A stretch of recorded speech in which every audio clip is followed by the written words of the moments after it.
हैदराबाद में live stock खाते पारां मुनक़द कयल फेस्टिवल जारी है। जानवरनि जे खफ़्तियनि, शौक़ीननि, हारियनि ऐं मालवंत माण्हुनि समेत शहरी पंहिंजे ॿारनि सां गॾु शरीक थी रहिया आहिनि। हैदराबाद पुलिस पारां मेले जी हिफ़ाज़त लाइ ख़ासि ऐं गैर मामूली इंतज़ाम कया विया आहिनि। सवें पुलिस एहलकारनि सां गॾु लेडी पुलिस एहलकार ऐं कमांडोज़ मुक़ररु करे CCTV कैमराउनि ज़रिए मॉनिटरिंग बि कई पई वञे, जॾहिं त SSP हैदराबाद अब्दुल सलाम शेख पिणु इंतज़ामनि खे ज़ाती तौर ते मॉनिटरिंग करे रहियो आहे। SSU जा माण्हू बि आहिनि, ट्रैफिक जा बि आहिनि ऐं लेडीज़ स्टाफ बि आहे।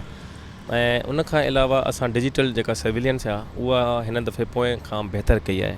कुझु असांखे जेका लाइव स्टॉक डिपार्टमेंट आहे उहो पियो करे ॾे ऐं कुझु असां पंहिंजे रिसोर्स मां असां जेका डिजिटल सर्विलेंस आहे कैमरा जे थ्रू उहो बि कयूं पिया। कुझु असां ड्रोन्स बि असां हिन दफ़े कोशिशि कई आहे त इस्तेमालु कयूं, त जीअं छो तव्हां ॾिसो था त इन पखेड़ तमामु घणी आहे ऐं छो जो जानवरनि जो एक्सपो आहे त उन जे करे हिननि खे एरिया बि वधीक थी खपे।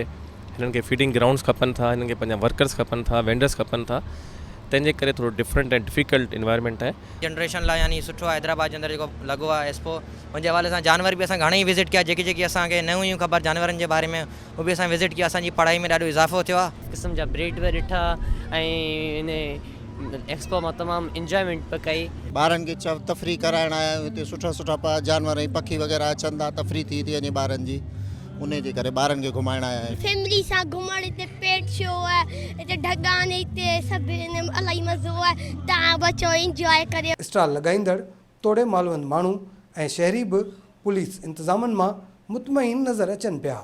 कैमरामैन शाहिद रिन सां गॾु फ़हीम बबर, सिंध TV न्यूज़, हैदराबाद।